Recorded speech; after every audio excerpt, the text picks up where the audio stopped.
반갑습니다. 오 목사의 성경대로입니다. 세례가 성경적으로 맞느냐 아니면 침례가 성경적이냐 하는 이 논쟁은 신앙상의 첨예한 주제 가운데 하나인 모양입니다. 침례교라는 이름의 교단이 생길 만큼 양보할 수 없는 문제임에 틀림없습니다. 그래서 그럴까요? 인터넷을 열어보았더니요.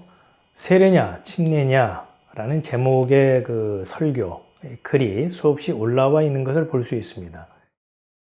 세례가 성경적이다 이렇게 주장하는 쪽에서는 구약성경 에스겔서의 말씀을 근거 구절 가운데 하나로 삼고 있죠.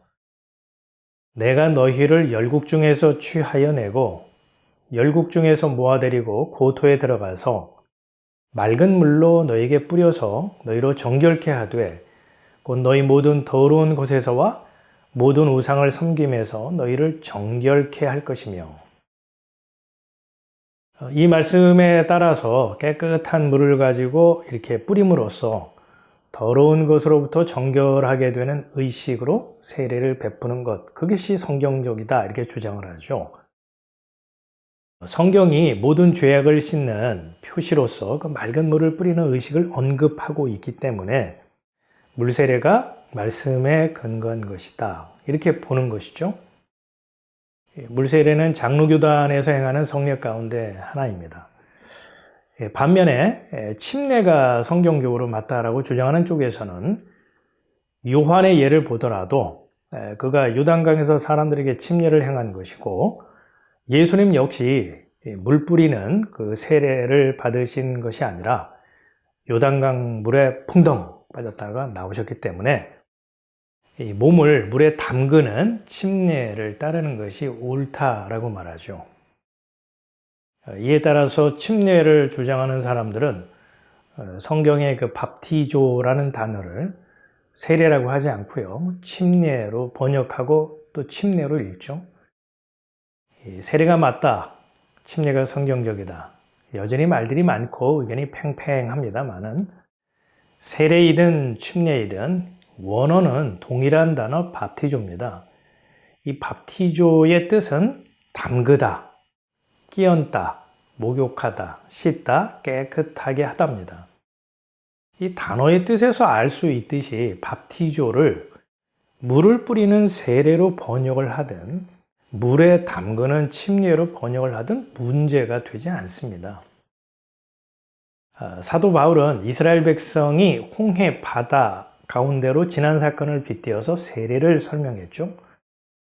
형제들아 너희가 알지 못하기를 내가 원치 아니하노니 우리 조상들이 다 구름 아래 있고 바다 가운데로 지나며 모세에게 속하여 다 구름과 바다에서 세례를 받고 이스라엘 백성이 홍해를 걷는 것은 매우 중요한 사건입니다. 바다가 이 양쪽으로 갈라져서 바다를 육지처럼 밟고 건너갈 수 있었다라고 하는 것, 신기하고 놀라운 기적 때문이 아니고요. 여기에는 영적인 큰 의미가 있기 때문입니다. 홍해를 건넌 사건이 갖는 중요한 의미, 그것이 무엇인가 하면 세상으로 상징이 되는 애굽 쪽에서 볼 때 그 홍해 바다로 들어가는 자들은 모두 물에 빠져 죽는 모습이겠죠. 그러나 하나님이 임재하신다라고 하는 그 시내산 쪽에서 홍해를 바라본다면 어떤 모습일까요? 물에 빠져 죽은 자들이 홍해에서 살아 올라오는 그 모습으로 보일 것입니다. 다시 말해서 인과의 법칙에 의해서 지배받고 있는 이 죄악된 세상에 대해서는 죽은 존재, 하지만 은혜로 다스리고 통치하시는 하나님에 대해서는 산자로서 죽었다가 다시 산 새 생명, 새로운 피조물이라는 영적인 의미를 담고 있는 것이 바로 홍해 사건입니다. 이러한 맥락에서 바울은요, 너희도 너희 자신을 죄에 대하여는 죽은 자요 그리스도 예수 안에서 하나님을 대하여는 산 자로 여길지어다라고 선포했던 것입니다. 이렇듯 사람이 원인을 제공하고 그에 따른 결과를 삭스로 받아 살아가는 이 세상 방식에 대해서는 죽은 자요. 은혜의 하나님을 대하여는 산 자라는 그런 인식과 자각을 통해서 영적으로 거듭 태어난 자라는 그 정체성의 고백, 이것이 바로 성경이 말하는 세례, 침례의 의미입니다. 그러니까 물을 뿌리는 세례가 맞느냐, 아니면 물에 들어갔다가 나오는 침례가 성경적이냐라고 하는 이 질문과 논쟁은 성경이 말하는 세례의 의미, 그 본질에서 벗어난 것이겠죠. 한번 우리 생각을 해볼까요?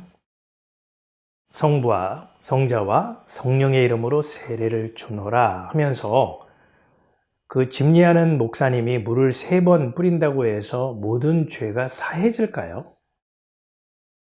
세례의식은 죄를 씻는다는 의미를 담은 표시죠. 엄밀히 말하면 죄 사함 받은 자라는 표시로 세례라고 하는 의식을 베푸는 것입니다.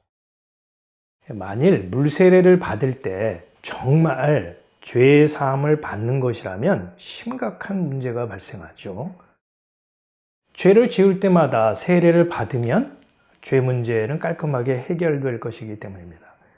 그렇다면 예수님이 십자가에서 대속의 죽음을 죽으신 것은 헛된 희생이 되고 말 것입니다.